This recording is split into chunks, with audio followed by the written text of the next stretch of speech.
It is a great pleasure to introduce the first speaker. We'll give you the opening keynote. It is Eben Moglen, who is a professor for law and history of law at Columbia Law School. He is also a board member of the Free Software Foundation and the long-standing general counsel to the Free Software Foundation. Very active in enforcing and in keeping the GNU General Public License, the wonderful tool that it is. Please welcome Eben Moglen.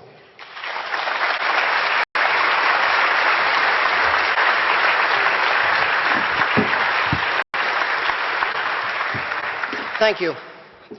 Thank you to Volker and to all of his colleagues for making this event possible for all of us. That's good. Thank you. That's perfect. Die Gedanken sind frei. It's a very old phrase. From the 12th century, you can find it in the Minnesang in the 13th century. At the beginning of the 19th, it became a song, which many of you have heard and some of us have sung, as reflective of a certain moment in the history of the West as Beethoven's Third Symphony, which it approximately contemporarily is. The phrase travels down the European historical tradition as part of a struggle in which we too are engaged.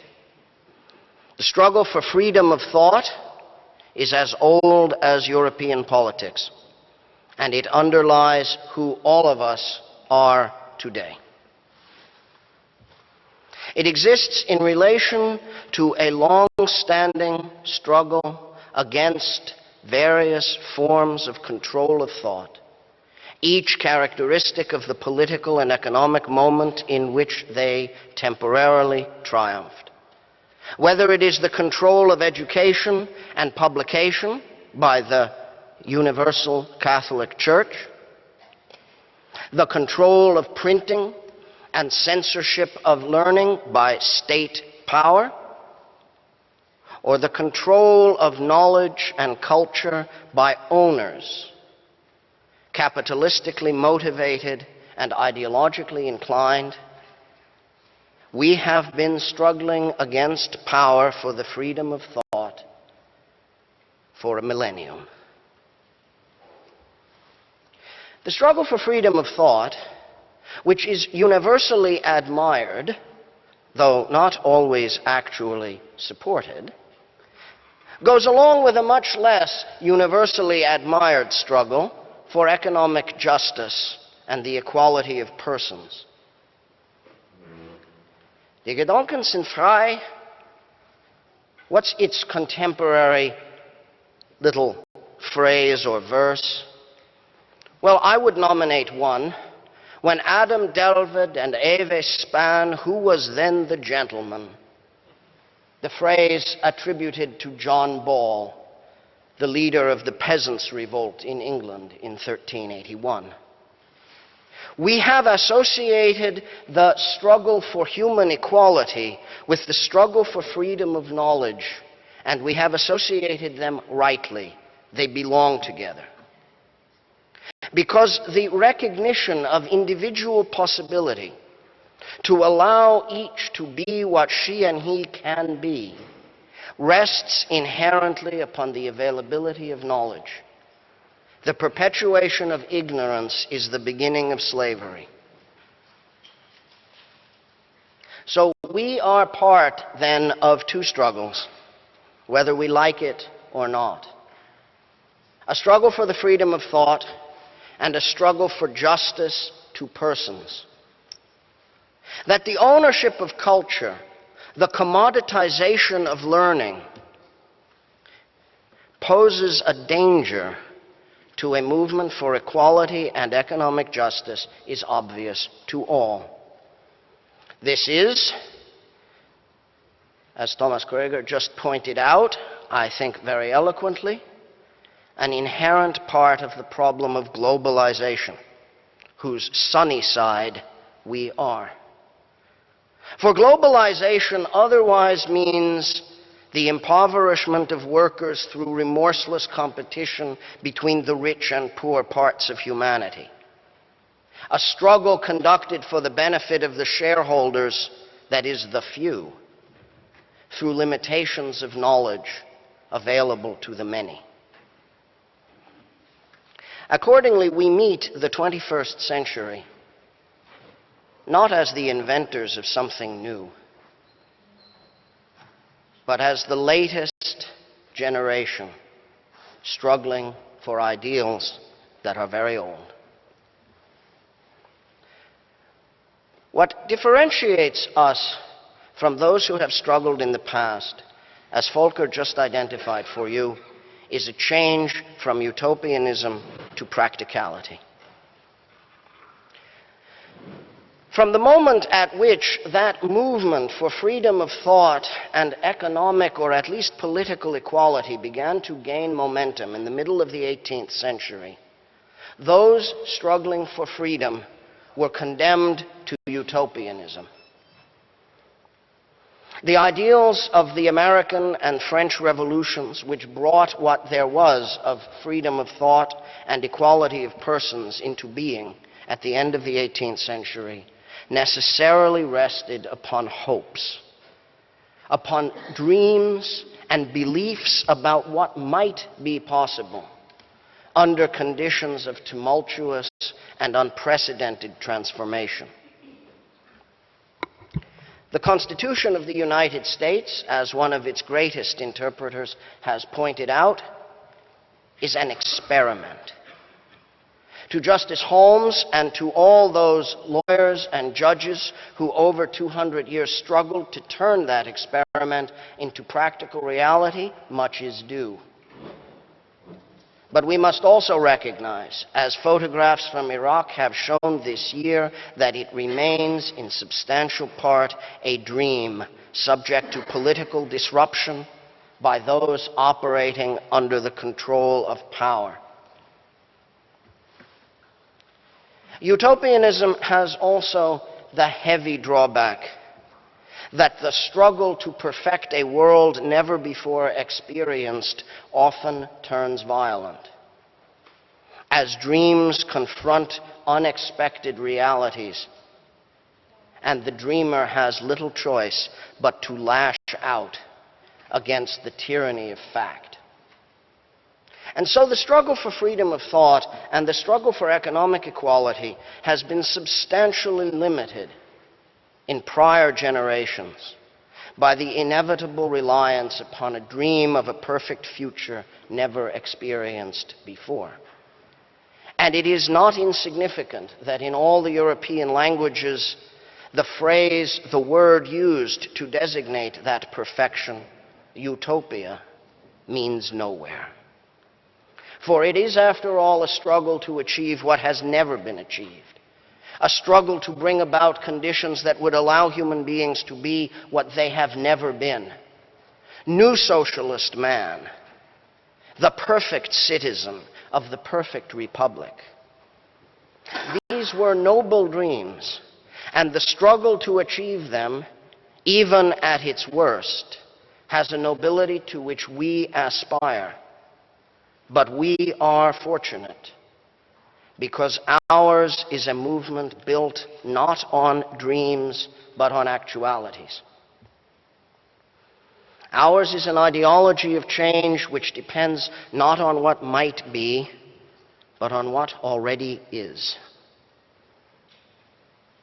Practical revolution, the friends and colleagues with whom I have been working for the past 20 years have shown, practical revolution is based upon two things: proof of concept and running code. That is to say, do it first and allow the implications of what has been done to settle in. Technology, unlike the Hegelian or Marxian flow of history, technology itself is irreversible. That which we have is ours, not a dream. It belongs to us. It runs. We use it. Having brought into being the tools of our liberation, it is now our privilege to use them to change the world around us.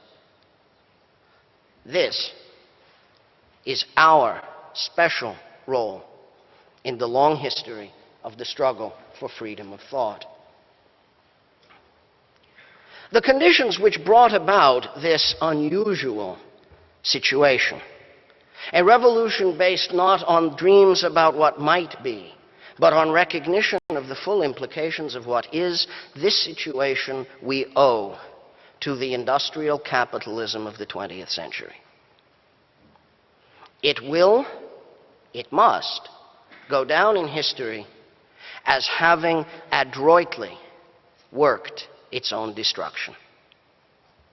The tools that we gained from the system of industrial ownership of information thrown up by the 20th century, those tools are the tools by which we undo unfreedom and return our communities, our loves, our friends, ourselves to the condition of liberation for which we have all, and for which our ancestors too long hoped.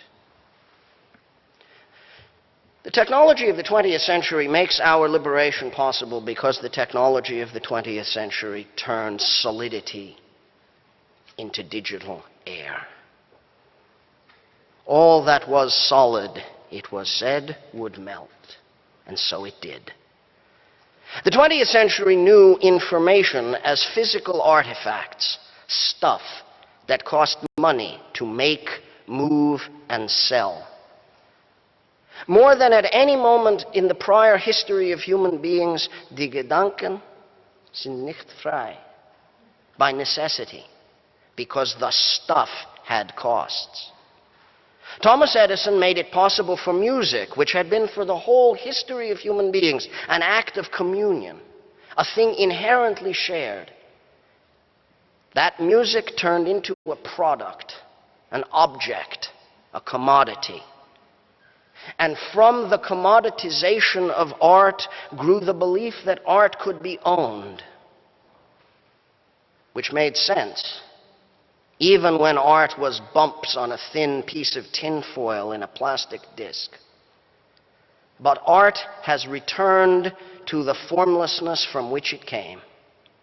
It has returned to being what it was throughout the history of human beings until Edison. It has returned to being something that must be shared to exist.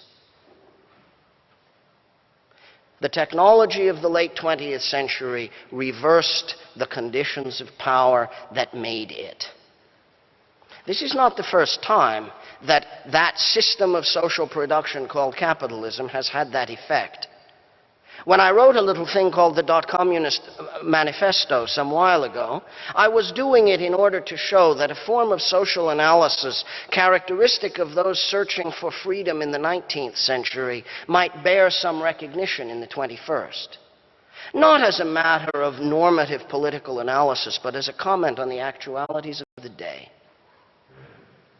The struggle of bourgeois technology towards ever greater functioning, such that it undermines its own conditions of existence, was an observation made by shrewd onlookers 140 years ago.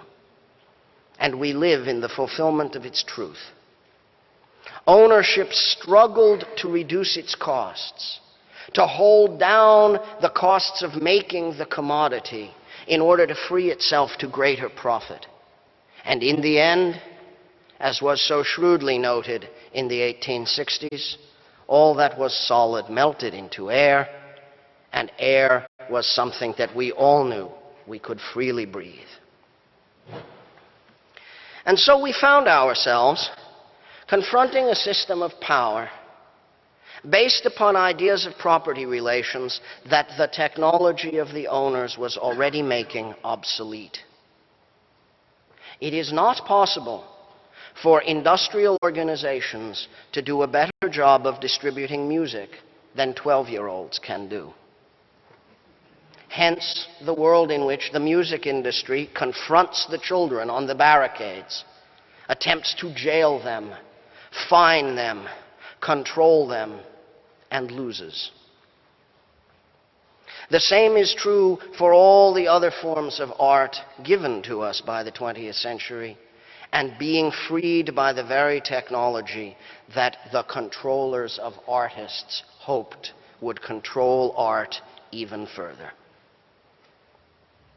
This, like the adoption of movable type printing at the end of the 15th century, constitutes a moment at which the powers of control have adopted technology which transforms their conditions of existence, will they, nill they. They do not will it, but it happens to them anyway. And the technology that they have freed, like the sorcerer's apprentice, finds itself overwhelmed by its own implications. The free software movement, with which I have had some slight association, the free software movement is the beginning of the recognition of the implications of the technology. A recognition based not on the idea, I could write better software if I could share it with other people, but rather, as Mr. Stallman made clear from the beginning, a political recognition. Freedom is a good in itself.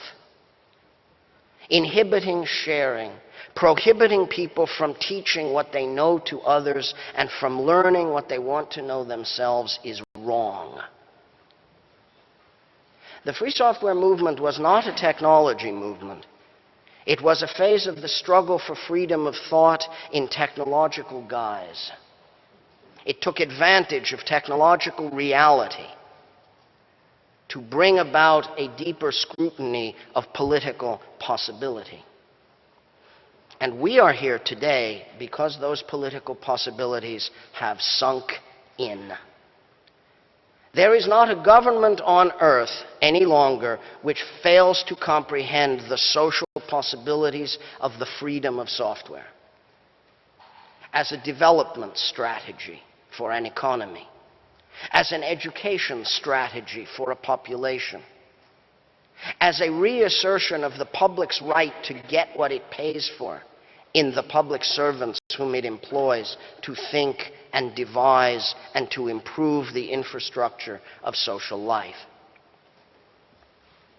There is not an enterprise on earth in the technology industries which fails to recognize the enormous constructive power of unleashed creativity in individual people.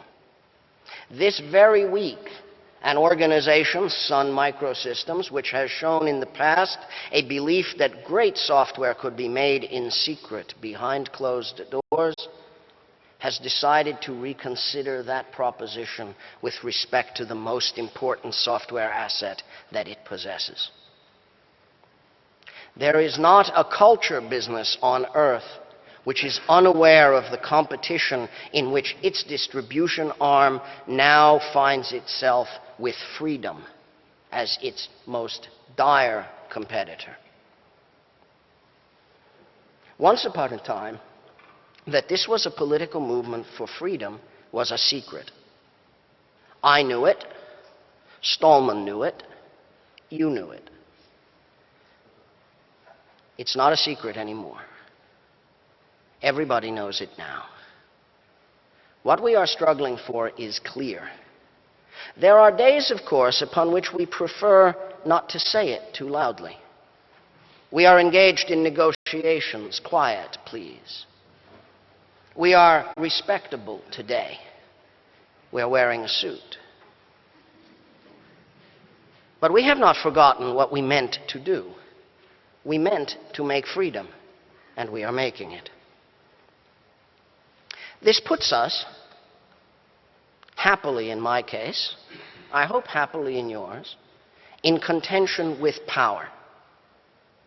Some of that power is the power of monopoly. It is Mr. Gates and his billions.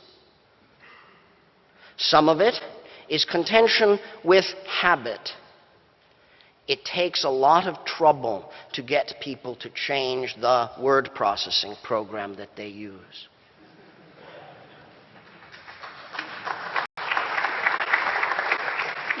Some of it is contention over principle.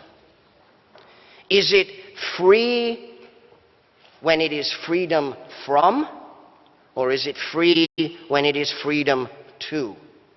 Which words should we use? We struggle with one another, as the movement for freedom of thought always does. We are divided internally over phraseology. We sing slightly different versions of the same song to slightly different music, and it's dissonant, and it jars us. The contention is good. The struggle for freedom of thought is a struggle. It has, I regret to say, even casualties.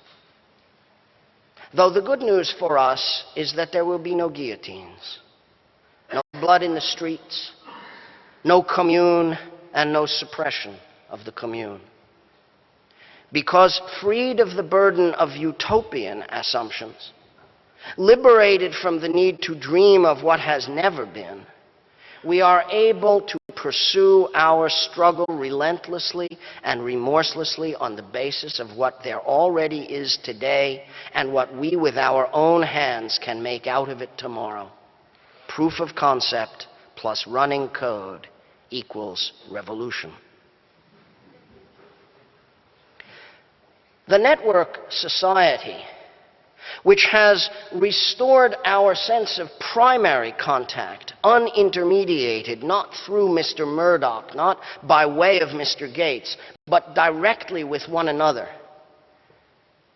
by chat, by email, by video exchange, by file sharing. We are connected to ourselves. That network society recapitulates contentions among classes, communities, and groups, traditional in all societies. But it recapitulates those contentions in a new form. Precisely because we are allowed to share.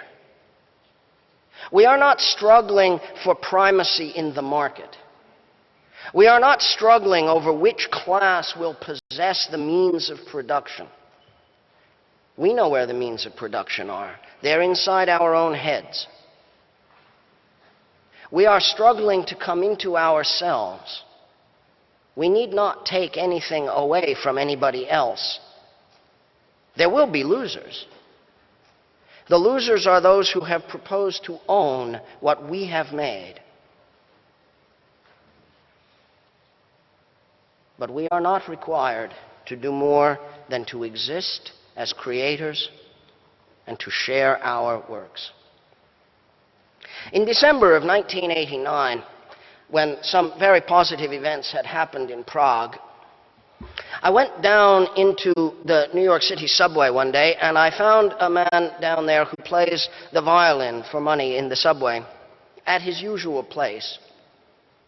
And in the back of his violin case, where he collected the dimes and the quarters, he had put a photograph of Václav Havel. And underneath he had written, "Artists will rule."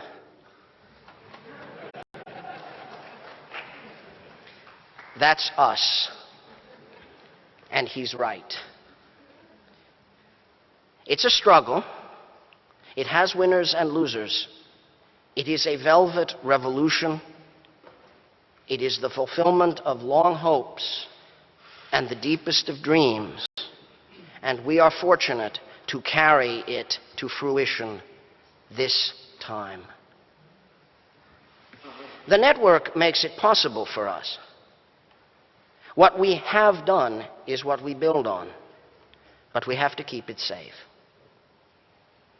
We require 4 things: free software, free hardware, free culture, and free spectrum. I mean by those 4 things to set before you the pillars of the revolution we have already made as well as those things that we must build further on. Free software, it needs hardly any definition. It means to create technology which everyone can change, everyone can improve, and everyone can share. We've done it. Free hardware is essentially a conservative cry. It means keep the military occupation out of the net. Keep the hardware from obeying Mr. Eisner rather than the person who bought it. Make sure that hardware responds to the people to whom it belongs, not to the people who send bit streams through it. The war for free hardware will be sharp, short, and inevitably successful, but we have to fight it.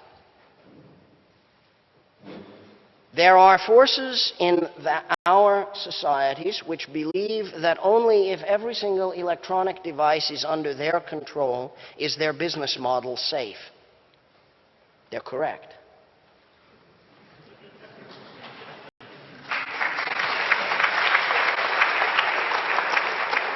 Left to their own devices, they would recast the network in that mold to protect their businesses. But they're not going to be left to their own devices. We have the devices, and they belong to us. So our goal is to conserve that property of the network, that it is made of things that we have bought, we have installed, we possess, and that respond to our demands, not the demands of some third party who has got a movie temporarily moving through them. We will win that fight, and we will have little to show for it beyond what we already have. Nonetheless, we have to do it. Free culture. To my dear colleague, Professor Lessig, who has trademarked the phrase, I owe an analysis so deep and so comprehensive that there is little left to say. We must have the ability to make our various arts collaboratively out of what we have already done by adding imagination untaxed to what already is. This is a promise for an acceleration of education throughout the globe. Billions of minds hungering for knowledge and for beauty, to whom everything can now be given. In a world where everything is a bitstream, where the marginal cost of culture is zero, where once one person has something, everything can be given to everybody at the same cost that it was given to its first possessor, it is immoral to exclude people from knowledge and from beauty. That is the great moral problem that the 20th century has bequeathed to the 21st.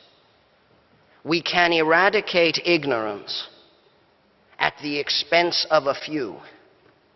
We have to do it. We cannot permit the voluntary starvation of most of the minds on the planet. We have a duty. We have a joy. We are bringing to our colleagues, the human race, everything we know and everything we love. There is no higher pleasure than delivering what we love to those with whom we wish to share it. There is also no deeper moral obligation.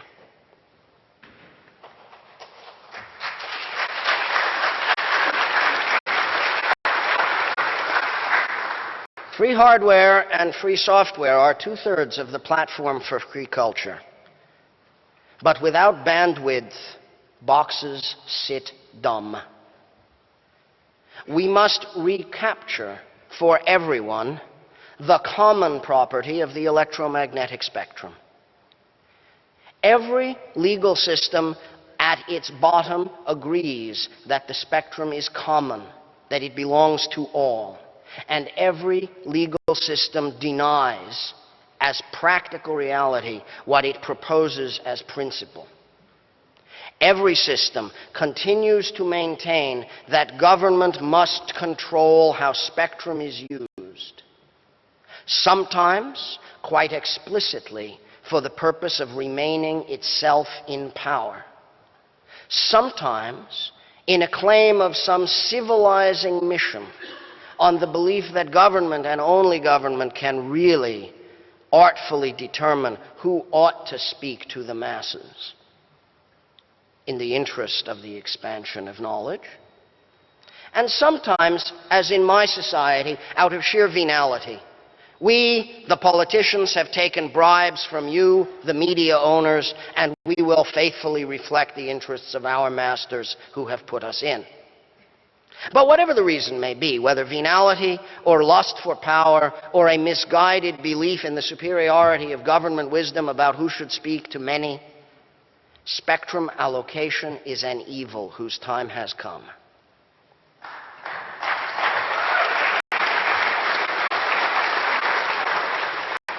This is far more complicated than the problems that we have solved in freeing software, more complicated than the problem that we face in keeping hardware free, far more complicated than the problem of inducing 12-year-olds to share music and help free culture. But it is not beyond our power on the basis of what we already have. We need dream no utopian dreams to achieve bandwidth for all on equal terms. We possess already working code and proof of concept. It is called Wi-Fi. It is the attempt to use a small, not particularly desirable piece of spectrum to model the possibility of self-organized, non-hierarchical, decentralized, equal measure access to electromagnetic spectrum. And we are showing what the alternative actually is. Those of us here who work on this issue are able to show to populations all around the globe the telephone bill-less future. The place where nobody pays to talk to anybody else by the sip, by the minute, by the tick, by the impulse anymore. We can build that thick mesh that embraces all of us and add at communal expense the long-haul communications portions which tie that mesh together, and we can offer people equality of communication. Mr. Murdoch will be disappointed. Deutsche Telekom will be heartbroken. Tough. Because what is at stake is exactly that moment at which we make learning open. Like the recognition that science itself can be based only upon print that is within the reach of every scientist. In the very same way that Western science depended in the 16th century on the movement for freedom of thought, what more noble proposition could we take for our movement than the simple words "eppur si muove," with which Galileo pointed to the intrinsic relationship between freedom of thought and scientific progress. In the same way that the scientific revolution in the West first depended upon free information exchange, so now. In the next generation, we will confront once again the recognition that without a movement for freedom of thought, science is tied to ownership. Does anybody who inspects the current pharmaceuticals industry or the forthcoming genetic revolution doubt me? Without the free exchange of ideas, science is the servant of inequality. And it is science, the ability to know, the ability to teach, the opportunity to learn everything that any human mind can reason out. It is science which is still at the root of the development of our societies. So the movement for free spectrum, like the movement for unlicensed printing, is a movement to put beneath science the power of all the available human minds. Like the war against censorship in Western Europe, the war for free spectrum is a war for the freedom of ideas in its most valuable sense. The ideas that change society, extend life, make human existence better. We have grown so accustomed to the idea that the power to communicate with one another is something we have to buy from someone else, that we are in danger of forgetting just how much rests over the long history of human beings on the inherent virtue of untrammeled communication. So out of those parts, free software, free hardware, free culture, and free spectrum, we build a society of justice, of equality, of liberty. Not in the belief that if we somehow force the aristocrats out, later society will become perfect.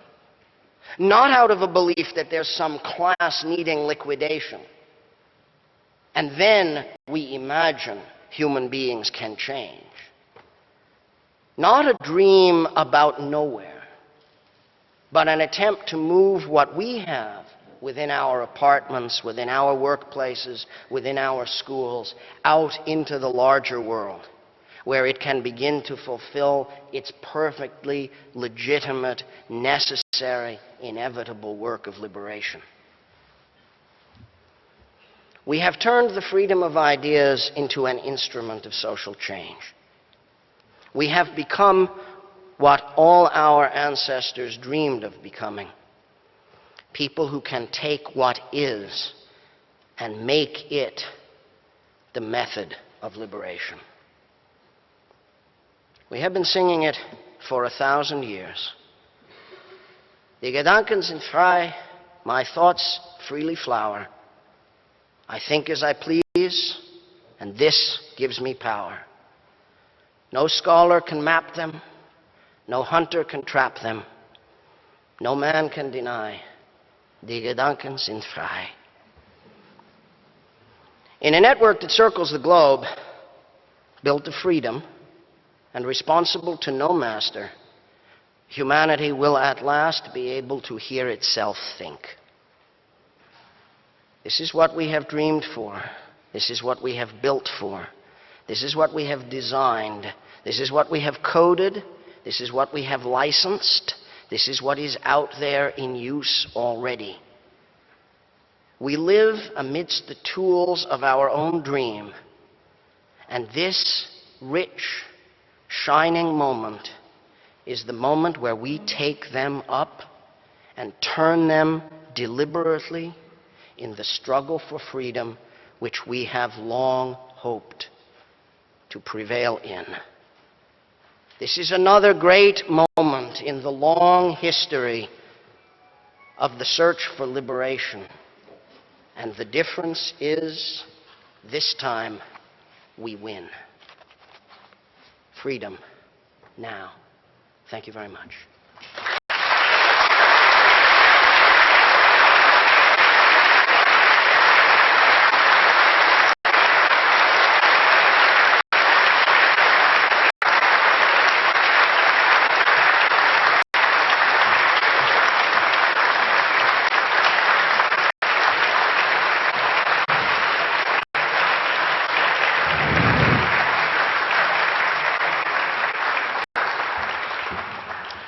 Thank you very much, Eben Moglen. And I would assume he is ready to take questions, comments as well, of course.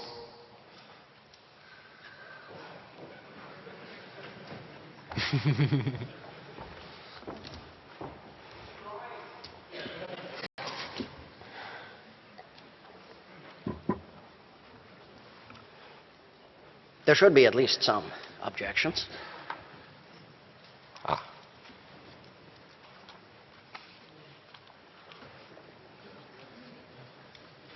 Yes, sorry.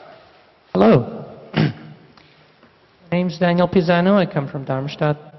I would like to point out that while we have a chance to win the war, there already is a new battle going on with TCPA, for instance, which is trying to control the hardware and the way that we compute and the way that we communicate in the end by cloaking it with the excuse of making computing more secure, which is not something new. We've seen it before also in politics and in warfare, even in the current days of our lives.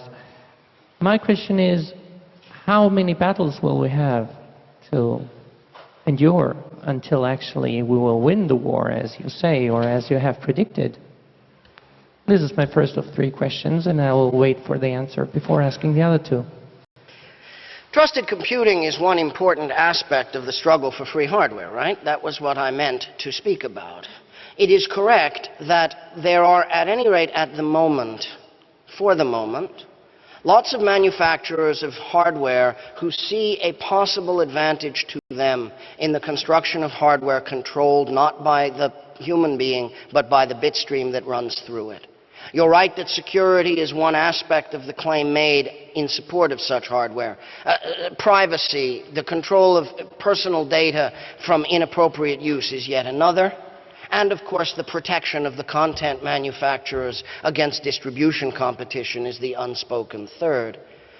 My own personal belief, as somebody who works intimately on this subject all the time, is that the enthusiasm among the manufacturers for the construction of unfree hardware is not very durable. It is subject to consumer pressure. We are the consumers. It is our pressure which will determine what they try to make. The free software movement will take some steps in the next few years to discourage the use of trusted computing hardware. Not, I hope, by sealing off the free software world from all examples of trusted hardware. That would go too far and give ground back, if you like, to the non-free side, which would then have all the unfree hardware in the world to play inside. We will engage in a creative, occasionally ironic dialogue with unfree hardware. We will show that unfree hardware can be made free.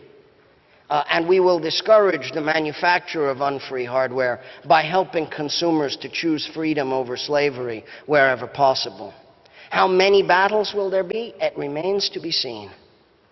If we are not the last generation struggling about this, that won't be a terrible surprise. My point was, we have all been here for a very long time. We'll be here for a while longer.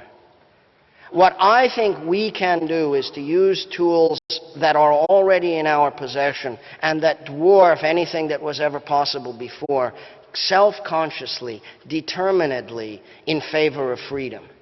If we know that's what we're doing, if we are aware that we're running a rebellion here, we'll be all right. It's if we lose our way and forget what we are ultimately struggling for that we're in danger. As long as you know, and I know, and everybody here knows that we must have free hardware, we will have it. As long as we identify it as a tool of freedom, as long as we make clear to everyone we know that liberty depends upon it, we'll be all right. But that's a teaching job we have to do. I see this less as a struggle with the IBM Corporation or the Hewlett-Packard Corporation or the Dell Corporation as a struggle against ignorance. Less about, can we make free hardware? Can we convince the hardware manufacturers to give up on trusted computing, which my colleague Mr. Stallman rightly calls treacherous computing. Trusted computing. It means computers you can't trust, right? It is less about can we make manufacturers do what we want than about whether we can make consumers demand what they need. When we have educated people, that particular problem will be a lot easier. Did you want to follow up? Well, the follow-up question number 3 was already answered by, given the answer, by your mentioning of the education being the most important point in getting people, raising people's awareness about the problems that they're heading right into. Second question is more like a comment, half a comment, about the free telephone that you, or the free communication among the people that you mentioned, I don't think that Deutsche Telekom or MCI, do they still exist?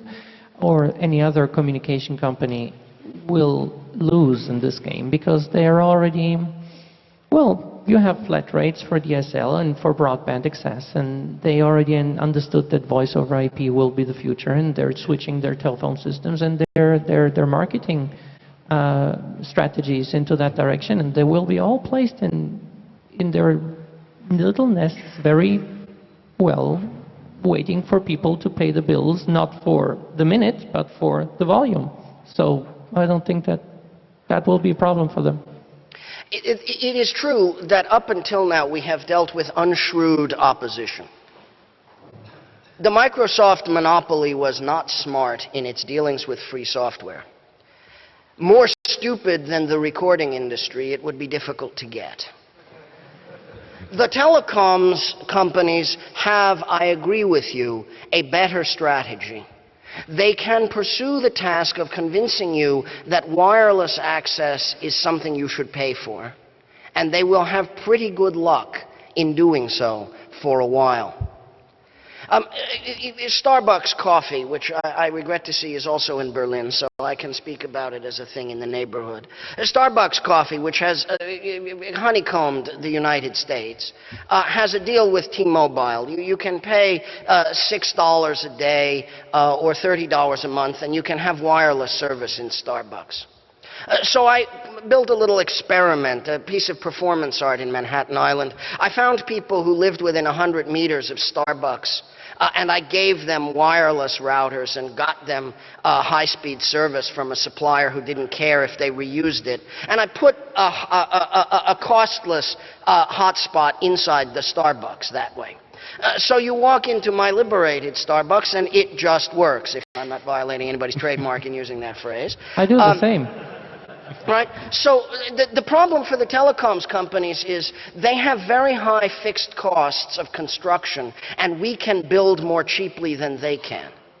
This is the fundamental difficulty in their model. I grant you that their model is smarter than the recording industry model. They have not yet decided that the way to deal with this is to put children in jail. But we can make them go that way, you understand, by building over them. And that's what we're going to do. And then they will face, ultimately, the same problem that is now faced by the dead distribution businesses. How much coercion can they get the state to apply in support of their business model? The liberalization movement of the 1980s and 90s consisted of the state saying, we want to do less coercion on behalf of the telecoms giants than we did before. Pretty soon, the telecoms giants will be demanding reintegration with the state, as the recording industry fundamentally is now demanding integration with the state in order to protect itself. It's a better game for them to play, but they will lose it anyway. Renting switching equipment is not a good business in a world where switching equipment is ubiquitous. And if we use the spectrum which belongs to us and leave them to use the copper wires and the coaxial cables, we win. Thank you. The next question, please. Well, let's take the other mic. Is there... Oh, I'm sorry, I didn't see you. Is the microphone... Mm-hmm. You're audible to me, which means you're audible to everybody else, I think. No, But please you have to use the microphone. Can this microphone be open, please? On the... Oh? Yes. Thank you. You said rightly that the main issue here is education. On how important freedom is in order to win the free hardware war. However, when we are fighting this war, and when we are educating people, we are actually competing with media which is not exactly keen to get this message through.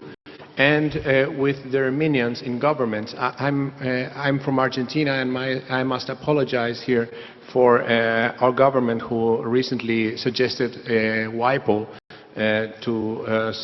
to create an agreement that would practically prohibit computers because it would make illegal to possess any kind of device that would be able to aid in the decryption of an encrypted stream or something like that. And so when we must educate the general people who actually inform themselves through the channels of the enemy, it kind of makes it an uphill battle, doesn't it? Well, let's reach into the history of the struggle for freedom of thought to think about that. The moment where we might want to is in the place we think of it now historically as religious reformation. Those who had dissenting views concerning the doctrine and orthodoxy of the one indivisible Holy Roman Catholic Church at the opening of the 16th century found themselves pretty much in the same place. And their answer was pretty much the answer we must come to, which is that contact between individuals, personal contact, word of mouth, is fundamentally the best way to teach anybody anything. It is for this reason that Lutheran and Calvinist theology made such an enormous point about the importance of hearing the preaching of the Word. Because to be in personal contact with the sound waves emitted by human beings is the best way to convert a system of orthodoxy to a new idea. The power of the electronic media is undeniable. The world of the 20th century was a world in which it was proven that radio could cause mass murder. But that does not mean that the power of one person to one person has vanished in any way at all.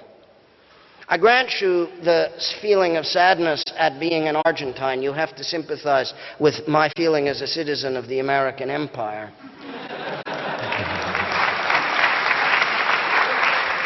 But it's an interesting neighborhood, yours, isn't it? The Argentines are often disturbed to find that the Brazilians are their neighbors. It's going to be a strange place in the next 10 years as word of mouth percolates back and forth, maybe through Uruguay, right, on the subject of what it is that we can have. Remember that the fundamental problem of the revolutionary ideology is to explain to people what is possible. And the great defect of the struggle for freedom heretofore has been that explaining to people what is possible meant pointing at utopia, at no place, at a place that never was.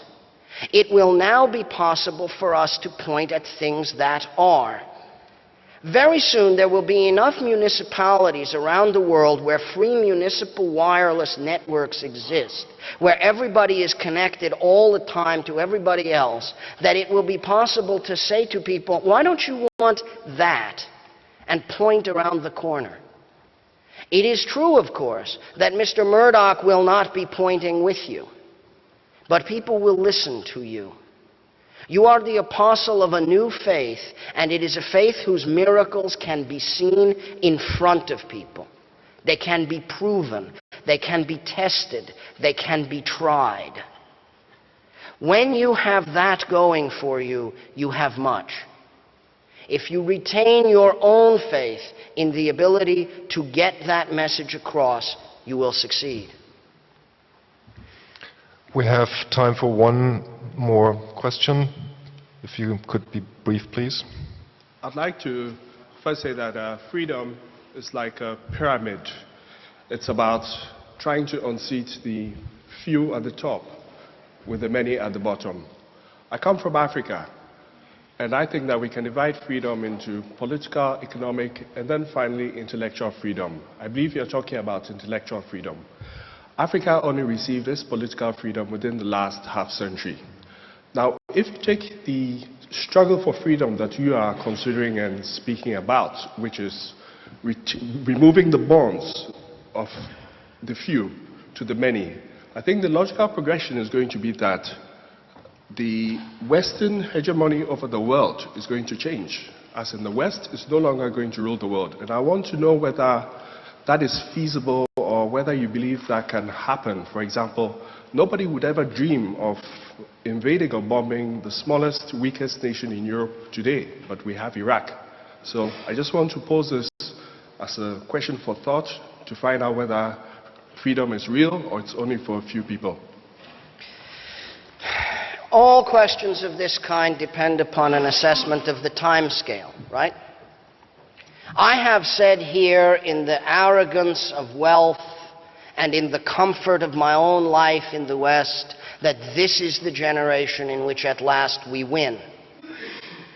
You are right in saying maybe here, maybe for you.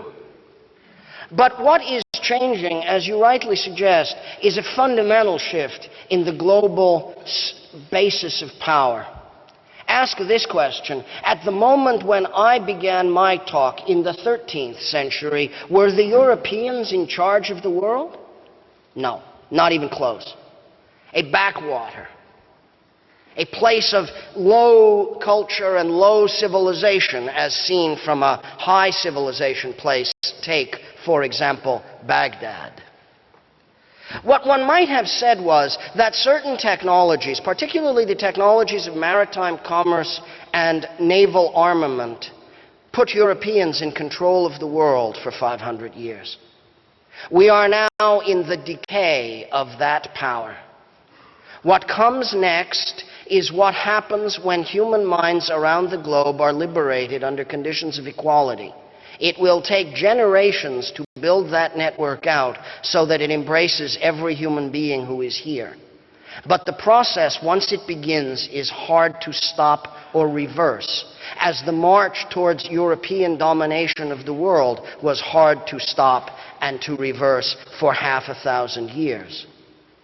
We, this generation, can achieve something which will change the long-term balance of power on the globe.